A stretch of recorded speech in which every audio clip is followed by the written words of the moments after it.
Danny Flexen here for Seconds Out with former two-time world title challenger Jim McDonnell and obviously now an esteemed trainer. Jim, you got John Joe Nevin going into this fight with Freddie Fonseca, probably the biggest test so far in his pro career. How did you and John Joe get together and how long's this relationship been going on? Yeah, John Joe's been backwards and forwards the last few years, really. Obviously, you just said it, he's Olympic silver medalist, top fighter, and obviously he's seen me work with people of that acclaim, like Olympic gold medalist James DeGale. So that was where the connection was, like to make that changeover from being an elite amateur to being an elite professional. So yeah, so there's a friend of ours called Ron Bodie, who looks after a lot of fighters, and that's how the connection happened with me and John Joe. And without meaning to kind of cast any shade on anyone you've worked with in the past, how does John Joe rate in terms of natural ability with the other guys that you've worked with in the gym? Yeah, you like I just said, when you've won that Olympic medal, like he has, that speaks for itself. So it's like you got to like give him the same pressure that I gave James DeGale. Like, you can't bat no lower than wanting to be world champion. You can't even think that winning the British title is successful. So the whole mindset is to try and achieve exactly the same things, and I think he will. Well, I'm positive he will. As you've alluded to, he was a very successful amateur, won silver in London, of course, only losing to Luke Campbell. WSB did very well. What are the main things you've tried to either tweak or improve in him to make him more accustomed to the professional side of the sport? Well, the best way to look at it is, as an amateur, you're a sprinter.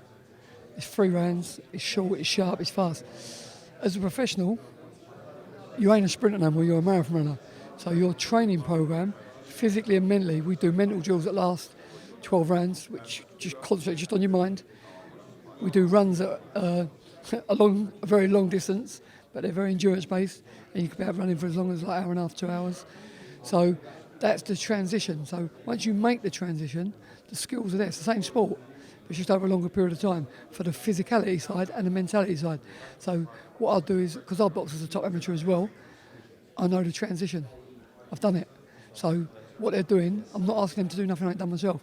And people ask me how did I learn that. I didn't learn it. I learned it from my own experience. So that's why I know what I'm doing is coded and it's spot on. And that's why I believe that any fighter who works, who's been a top amateur and they can make the right adjustments, will be a top professional. And John Joe is that ilk. Who else have you got in the gym at the moment? Is it particularly busy time? We've got a few different fighters. Chris Congo, who's an undefeated welterweight coming through. Very, very talented. Obviously, John Joe Nevin is in full training. Reece Bellotti, Commonwealth champion. 2 young amateurs who are training through. So, yeah, so there's a few boys coming through. What's the sparring like for John Joe? Who have you had to bring people in, or are there people in the gym that he can work with? Yeah, he's mixed with a few different people. Obviously, I just mentioned Reece Bellotti, Commonwealth champion, big puncher, good fighter, good rounds.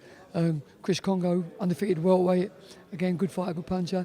A couple of other top amateur boys who come in and worked with him. So he's had a good mix and put plenty of rounds in.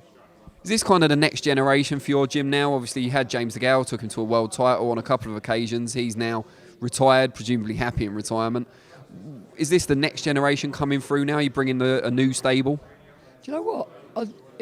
Everyone's got their own career, everyone's got their own platform. So I wouldn't say a new generation, but I'd say it's a continue of the story.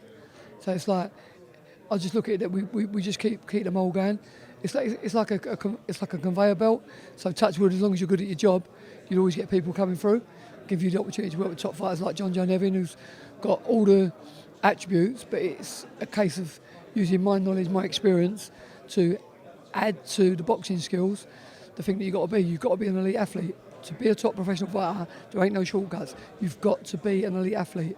So you've gone from a sprinter who can run like 100 metres, 200 metres, 300 metres, 400 metres, 800 metres. You're now running marathons. So your training's got to be programmed to be an endurance athlete. That's why it don't happen overnight. That's why that platform takes 2 or 3 years. Then they're ready to start doing the 12 rounds at a mad pace. And you'll see it in this fight with John Joe Nevin. Brilliant. Well, we wish you the best of luck with John Joe, obviously, on Saturday night and with your gym going forward. Thank you very much, my friend. God bless. Cheers, Jim.